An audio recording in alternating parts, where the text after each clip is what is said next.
আমরা তো এমনি সৃষ্টির সেরা নয়। আল্লাহ আমাদের জ্ঞান দিয়ে, ইলম দিয়ে, বুদ্ধি দিয়ে ভরপুর করেছে। দুনিয়ায় ভালো মন্দ আমরা বুঝি না তা তো নয়। মৃত্যু আমাদের হবে, অস্বীকার তো কেউ করি না, মৃত্যু আমাদের আসবেই। মৃত্যু কিন্তু আমাদের হাতে নয়, এটা বুঝতে হবে। আমরা মনে করি বুড়ো হব, চুল পাকবে, তারপরে আমাদের মৃত্যু হবে, কিন্তু চোখে তো দেখছি মায়ের কোলে শিশু আছে, এখনো কথা বলতে পারে না, সে শিশু মারা যায়। আবার দেখেছি টুকটুক করে মিষ্টি মিষ্টি হাঁটে, সেই বাচ্চাটাও মারা যায়। যুবক হয়েছে শুধুমাত্র, সে বাচ্চাটাও মারা যায়। জওয়ান হয়েছে, 4 চাকা গাড়ি, 2 চাকার মোটর সাইকেল, আপনার বুলেট গাড়ি নিয়ে ঘুরছে, তাকেও মরতে আমরা দেখছি। আবার কেউ হয়তো মধ্যবয়স্ক, তাকেও মরতে দেখছি। আবার কেউ বার্ধক্যে মরছে। কিন্তু আপনি যে বার্ধক্যে মরবেন, আপনি যে বুড়ো হয়ে মরবেন, এই গ্যারান্টি ওয়ারেন্টি তো আপনার কাছে নাই, কিন্তু আমরা মনে করি সেটা। কিন্তু আল্লাহ বলছে, বান্দা ফাইদা জা আজালুহুম লা ইস্তাখিরুনা সাআতাও ওয়া লা ইস্তাকদিমুন। বান্দা আসলে ওটা তো আমি আল্লাহ, আমার খাজানা, ওটা আমার জানা। তোমার দাড়ি পেকে মরবে না, দাড়ি উঠবে না, ওটা আমি আল্লাহ, আমার ব্যাপার। কিন্তু আমি আল্লাহ তোমাকে এই ইখতিয়ার দেই নাই, বরং তুমি সাবালক সাবালিকা হয়েছো, আমি আল্লাহ আমার বিধান তোমার উপরে জারি হয়ে গেছে। আমি আল্লাহ তোমাদের 2 কাঁধে আমি আল্লাহ 2টো রিপোর্টার রেখে দিয়েছি। আল্লাহ ঈমানের সংজ্ঞায় যেখানে বলেছিলেন আমানতু বিল্লাহ, ঈমান আনবে আমার করে, দ্বিতীয় নাম্বার অমালাইকাতিহি, তোমরা আমার ফারিস্তা সমূহের উপরে বিশ্বাস স্থাপন করো। সেই ফারিস্তা আমাদের কাছে আল্লাহ রিপোর্টার হিসাবে রেখেছে। বান্দা তোমরা দুনিয়াতে কে কি করছো, কে কি করবে, আমি আল্লাহ আমার রিপোর্টার তারা আছে, তারা লিখছে। ঠিক একটা সময় তোমাদের এই রিপোর্ট জমা পড়বে, আমি আল্লাহ তোমাদেরকে দেখিয়ে দেব। দুনিয়াতে কত ন্যায় অন্যায় ভুল ভ্রান্তি হয়, যখন সমাজে গন্ডগোল বাঁধে, বলছে পুলিশের কাছে যাব, মোড়ল মাতব্বরের কাছে যাব, প্রমাণ তো একটা রাখা দরকার। কে আগে আমাকে মেরেছে, আমি মেরেছি না সে মেরেছে, গালি আমি আগে দিয়েছি না সে দিয়েছে, বলছে ভিডিও করে রাখিস, ভিডিও করে রাখিস। কারণ ভিডিও ফুটেজ দেখাবো, মিথ্যে কথা বলার কোনো জায়গা থাকবে না। নেতার কাছে গিয়ে, থানায় গিয়ে জমা দিচ্ছে, বলছে স্যার ও মিথ্যা বলছে, দেখুন আমি ওকে আগে মারি নাই, ও আমাকে মেরেছে। বলে কই সত্যি, ভিডিওটা দেখি। ভিডিও দেখলো, বলে সত্যিই তো, তুই তো আগে মেরেছিস ওকে। যদি দুনিয়াতে যদি আল্লাহ এই প্রমাণ করার জন্য ভিডিও করার মতন সুযোগ যদি আল্লাহ আমাদেরকে করে দেয়, আর যে আল্লাহ আমাদেরকে সৃষ্টি করেছেন তার কাছে কি এই রকম যন্ত্র নাই যে দুনিয়াতে আমরা কি করছি আর কি করছি না ওগুলো আল্লাহ দেখাতে পারবে না? আছে না নাই? আল্লাহর কাছে আছে। ভাই আমার, দোস্ত আমার, রব্বুল আলামিন আল্লাহ তাবারক ওয়া তাআলা বললেন, হে দুনিয়ার গোলামেরা, তোমার যখন মৃত্যুটা হয়ে যাবে, মারা যাবে, আমি আল্লাহ যখন তোমাদের হিসাব নেব, আমি আল্লাহ যখন তোমাদের বিচার নেব, আমি আল্লাহ তোমাদেরকে যখন জিজ্ঞাসিত হব, তোমরা তোমাদের জবান দিয়ে যখন মিথ্যা কথা বলা শুরু করবে, আমি আল্লাহ জবানটা বন্ধ করে দেব। প্রমাণ করবার জন্য আমি আল্লাহ তোমাদের শরীরে অঙ্গ দান করেছি, তোমাদের হাত, তোমাদের পা, যেগুলো আমি আল্লাহ আমার কাছে প্রমাণ দেবে, সাক্ষ্য দেবে, হে আমার রব, হে আমার আল্লাহ, আমি হাত দ্বারা দুনিয়াতে এই অপরাধের কাজটা সে করেছিল, আমি পা আমার দ্বারা খেটে খেটে এই অপরাধের কাজটা সে করেছিল। ভাই আমার, দোস্ত আমার, আপনার চোখ প্রমাণ দেবে, হে আমার রব, হে আমার স্রষ্টা, হে আমার মালিক আল্লাহ, আমার এই চোখ দ্বারা সেই এই অপকর্মটা দেখেছিল। আপনার কান সাক্ষ্য দেবে, হে আমার রব, হে আমার আল্লাহ, হাতে তার অ্যান্ড্রয়েড মোবাইল ছিল, এই মোবাইলে সে দেখতে পেত, সেই মোবাইলে সে এমনি করে ভালো ভালো ওয়াজ নসিহত গুলো দেখতে পেত, কোরআনে কারীমের তেলাওয়াত দেখতে পেত। কিন্তু না, সেগুলো না দেখে সে এই মোবাইলে অর্ধনগ্ন নারীদের ডান্স গুলো সে দেখত। আমি চোখ আমার দ্বারা খারাপ ব্যবহার গুলো করতে রে, কানকে বলা হবে, কান বলবে আল্লাহ দুনিয়াতে কোরআনের কত মধুর আওয়াজ ছিল, দুনিয়াতে কোরআন কারীমের কত কত আওয়াজ ছিল, কত ওয়াজ ছিল, যেগুলো নেটে সার্চ মারলে দেখতে পেত। সেগুলোকে অ্যাবাউট করে তারা বাদ্যযন্ত্রের আওয়াজ, ঢোল বাজনার আওয়াজগুলো আমি কান আমার দ্বারা শ্রবণ করত। ভাই আমার দোস্ত, রব্বুল আলামিন আল্লাহ তাবারক ওয়া তাআলা বললেন, হে দুনিয়ার বান্দা বান্দীরা, আমি রব্বুল আলামিন আল্লাহ তাবারক ওয়া তাআলা কিয়ামতের ময়দানে এই রকম পাওয়ার, এই রকম ক্ষমতা দিয়ে দেব, তোমাদের শরীরের অঙ্গগুলো আমি আল্লাহ আমার দরবারে সাক্ষ্য দিতে থাকবে। খালি তাই নয়, দুনিয়া থেকে কি করেছ আমার ফেরেশতারা তোমাদের আমলনামাগুলো খুলে তোমাদের সামনে পড়ে পড়ে তোমাদেরকে শোনানো হবে, তোমাদেরকে চোখে দেখানো হবে ভিডিও ফুটেজ গুলো। হে আমার বান্দা, তোমরা দুনিয়াতে কখন কি অপরাধ করেছ? ভাই আমার দোস্ত আমার, দুনিয়া থেকে আমরা বিদায় নেবার পরে কিয়ামতের ময়দানে ময়দানে মাহশরে কোনোভাবে আমাদের বাঁচার উপায় নাই। এই জন্য আপনাকে আমাকে আল্লাহ হায়াত দিয়েছে, এই যে বেঁচে আছি আপনি আমি, এটা হলো আমাদের জন্য গর্বের, এটা হলো আমাদের জন্য সৌভাগ্যের। আপনার যে বয়সী হোক না কেন, একবার আপনি পিছনের দিকে তাকিয়ে দেখেন, আপনার থেকে কম উমার, কম বয়সের মানুষ কত দুনিয়া থেকে বিদায় নিয়েছে। আল্লাহ যে আপনাকে হায়াত দিয়েছে, আপনি গর্বিত হন, আল্লাহর শুকর আদায় করেন। কতদিন হায়াত আল্লাহ রেখেছে আপনারা জানা নাই।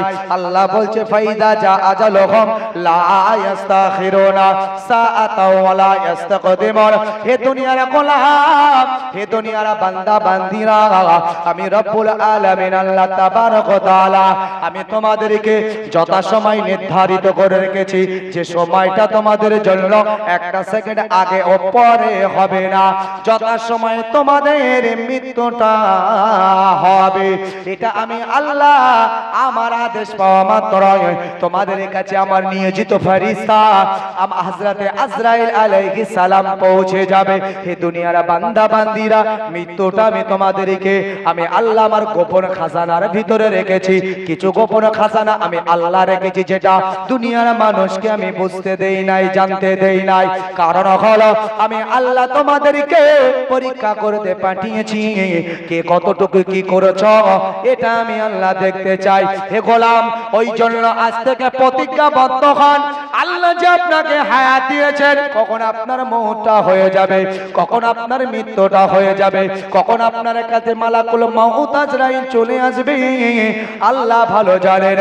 অন্তত পক্ষে সেই মহান আল্লাহ তাবারক ওয়া তাআলার হুকুম, আদেশ, নিষেধ গুলো আপনার জীবনে আপনি আমল দেওয়ার চেষ্টা করার, তাতে করে আপনার জীবনে আখিরাত যখন চলে আসবে, এই আখিরাতে আল্লাহর দরবারে আপনি সোজা ভাবে দাঁড়িয়ে আখিরাতে আপনার জীবনের আমলনামাটা, আপনার নেকির পাল্লাটা আপনি ভারী করাতে পারবেন। ভাই আমার দোস্ত আমার, আর দুনিয়ায় যদি এইভাবে আপনি বিলাসিতা করে চলেন, আপনার ইচ্ছা মতন চলেন, কিয়ামতের দিনে আপনাকে আল্লাহর দরবারে হিসাব দিতে দিতে আপনি শেষ হয়ে যাবে, আপনি হিসাব দিতে পারবেন না। কিয়ামতের ময়দানে আল্লাহর দরবারে আপনি কি মুখ নিয়ে দাঁড়াবেন? যে আল্লাহ আপনাকে খেতে দেন, যে আল্লাহ আপনাকে পড়তে দেন, যে আল্লাহ আপনাকে সুখে রেখেছেন, যে আল্লাহ আপনাকে হায়াত দিয়েছেন, যে আল্লাহ এখনো বাঁচিয়ে রেখেছেন, সেই আল্লাহকে ভুলে আপনি আছেন। দুনিয়াদারি করতে আমি নিষেধ করছি না, দুনিয়াদারি করবেন, অবশ্যই দুনিয়াদারি করবেন। দুনিয়াদারি করার শরীয়ত বিরুদ্ধ কাজ নয়। কে বলেছে? অনেকে বলে আসলে ধর্ম মানলো তার আগে সংসার ধর্ম মানলো। সংসার ধর্ম আর ইসলাম ধর্ম কোথায়? এটাকে আপনি পার্থক্য করছেন কেন? আপনার সংসারকে মানার কথা তো ইসলামই বলেছে, ইসলামের বহির্ভূত কাজ তো নয়। বিশ্ব নবী আমার বললেন, হে আমার উম্মাত উম্মতিরা, দুনিয়ার জমিনে তোমার বাপ, তোমার মা, তোমার স্ত্রী, তোমার সন্তান সন্ততি আছে। আমি রব্বুল আমি বিশ্ব নবী জানিয়ে দিলাম, রব আল্লাহ তাবারক ওয়া তাআলা কোরআনে কারীমের ইরশাদ করেছেন, তোমরা সালাত আদায় করো, দুনিয়ার জমিনে তোমরা বেরিয়ে পড়ো, কোথায় তোমার রিজিক আমার আল্লাহ রেখেছে সেই রিজিকগুলো তোমরা তালাশ করো, ঘরে সেই রিজিকগুলো এনে তোমার বিবি, তোমার সন্তান, তোমার বাপ মা, তাদের পিছনে তোমরা খরচ খরচ করো, সেই টাকা পয়সা গুলো দ্বারা তুমি তাদের সংসারে তুমি সুন্দর জামা কাপড়, সুন্দর খাওয়া দাওয়ার ব্যবস্থাপনা করো। কারণ এগুলো তোমার সংসারে খরচ করার কারণে তোমার পরিবারের মানুষরা খুশি হবে, তারা আনন্দিত হবে। আর বিশ্বনবী আমার বললেন, হে আমার উম্মত উম্মতিরা, এগুলো যে খরচ করেছো বিকার নয়, বিকার নয়, এটাই ছিল আল্লাহর বিধান যে আমার উম্মত উম্মতি তার পরিবারের জন্য টাকা পয়সা গুলি খরচ করবে, তাদের পোশাক আশাক গুলি কিনে দেবে। আমি রাসূল জানিয়ে দিলাম এই অর্থগুলো খরচ করা সবটুকু আমার আল্লাহর দরবারে সাদকা হিসাবে, দান হিসাবে আমার আল্লাহ নেকিতে গণ্য করবে। জোরে বলুন সুবহান। এই যে দুনিয়াতে আমরা পরিবারের জন্য খরচ করি, ইসলামের বহির্ভূত নয়। নবী বললেন খরচ করছো, এগুলো সব সাদকা, এগুলো সব দান হিসাবে আল্লাহর কাছে জমা হচ্ছে। তাহলে ইসলামের বাইরে কোথায়? আল্লাহই তো আপনাকে বিধান দিয়েছে, আল্লাহই তো আপনাকে আইন করেছে, হে দুনিয়ার বান্দা তোমরা এই কাজগুলি করো। কারণ এই কাজগুলি করার মাধ্যমে তোমরা তোমাদের পরিবারকে খুশি রাখতে পারছো, আর এই খুশি রাখাটাই হলো আমি আল্লাহ আমার সন্তুষ্টি। জোরে বলুন সুবহানাল্লাহ। তাহলে ইসলাম ধর্ম আর সংসার ধর্ম আলাদা নয়। আপনি দুনিয়াদারি করুন, কিন্তু সেই দুনিয়াদারিটা করতে হবে ইত্তেবায়ে রাসূল। ইত্তেবায়ে রাসূল যেমন রাসূল করতে বলেছেন, যেমন রাসূল করেছেন, রাসূল আমাদেরকে যেমনটি শিখিয়েছেন, সেই ইত্তেবায়ে রাসূল হতে হবে। কারণ আল্লাহ নিজেই বলেছেন, মাইয়ুতিউর রাসূল ফাকাদ আতা আল্লাহ। তোমরা আমার রাসূলের ইত্তেবা করো, আমি আল্লাহ আমার ইত্তেবা করো। আল্লাহ বলছে, গোলাম বান্দা আমি আল্লাহ জানিয়ে দিলাম, ইন কুনতুম তুহিব্বুনা আল্লাহ, আমাকে পেতে চাইলে ফাত্তাবিউনি, তোমরা আমার রাসূলের অনুসরণ করে নাও, আমি আল্লাহ ইউহিব্বুকুমুল্লাহ জানিয়ে দিলাম, তোমরা আমাকে পেয়ে যাবে। জোরে বলুন সুবহানাল্লাহ। খালি তাই নয়, আল্লাহ বললেন দুনিয়াতে গুনাহ করেছো ওয়াগফির লাকুম যুনুবাকুম, আল্লাহ বলছে আমি তোমাদের সেই রাসূলের ইত্তেবা করার জন্য তোমাদের গুনাহ খাতাগুলো maaf করে দেব। জোরে বলুন সুবহানাল্লাহ। ইত্তেবায়ে রাসূল আমরা কি করলাম ভাই? আমার দোস্ত আমার, আমরা তো খালি যখন শুনলাম নূপুর শর্মা, যখন শুনলাম আমাদের ওয়াকফকে নিয়ে যখন সরকার বিরোধিতা করছে, একদল মানুষ আমরা ঘরে বসে আছি, আর একদল মানুষ আমরা রাস্তায় প্রতিবাদ করছি। অবশ্যই প্রতিবাদ সবার জন্য এটা করবেন, কিন্তু আমি দেখতে পাচ্ছি যারা করছে, এই যারা করছে বেশিরভাগ মানুষ হলো তারা বেনামাজি, বেরোজগার। এদের দোয়া কি আল্লাহ কবুল করবে? এরা বেরোজগার, বেরোজাদার, বেনামাজি তারা। আমি বলছি না তারা করবেন না, করুন, কিন্তু আমি বলবো ইমানি দায়িত্ব এইটুকু নয়, ইত্তেবায়ে রাসূল একে বলে না। যখন নূপুর শর্মার কথা হলো, রাস্তায় যত ছেলে দেখা গেল সব নওজোয়ান যুবক, বেশিরভাগ তাদের চেহারা দেখলেই বোঝা যাচ্ছে এরা সুন্নাতের কোনো পাবন্দি, রাসূলের দাড়ি নাই তাদের মুখে। রাসূল বলছে তারা দাড়ি কাটলো, তারা আমার গলায় ছুরি দিল, এরা গলায় ছুরি দিয়েছে, আর নূপুর শর্মা বলেছে এদের রাগ হচ্ছে। হোক, হওয়াটা ভালো, এটা ইমানদারের একটা পরিচয়, কিন্তু আপনারও কোয়ালিটি সম্পূর্ণ হতে হবে। কোয়ালিটি ছাড়া তো আপনাকে হলে হবে না। কাজ তো তখন হবে যখন আপনি নিজে আমল করবেন, আর সেই আমলটার জন্য আপনি আগ্রহী হবেন। যখন আপনি আমল করবেন, আর আপনি যখন ওই আমলের উপরে আপনি যখন প্রতিহত করবেন, তখন তো আপনার কাজ হবে। কিন্তু আপনি নিজেই আমল করেন না, আর আপনি খালি রাস্তায় হই হই হই করলেন, কতটা কাজ হবে? এই জন্যই তো আমরা মার খাচ্ছি। মার খাওয়ার কারণ হচ্ছে এটা। আর এটা যদি হতো, এই মহব্বত আর এই ভালোবাসায় যদি আল্লাহকে পাওয়া যেত, তো সর্বপ্রথম আল্লাহকে পেয়ে যেত রাসূলের চাচা আবু তালিব, তিনি পেয়ে যেতেন। আপনি আমি রাসূলের জন্য কি করেছি? রাসূলের চাচার মতন তো নয়।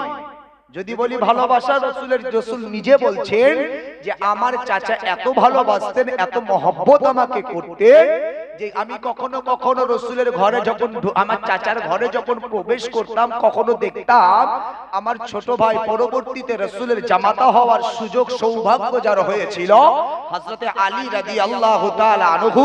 হ্যাঁ, এই ছোট ভাই আমি আলীকে দেখতাম আমার চাচা কোলে নিয়ে সোহাগ দিচ্ছে, আদর করছে, কিন্তু আমি রাসূল গেলেই তাকে তাড়াতাড়ি কোল থেকে নামিয়ে দিয়ে, মোহাম্মদ বেটা তুমি আমার কোলে এসো।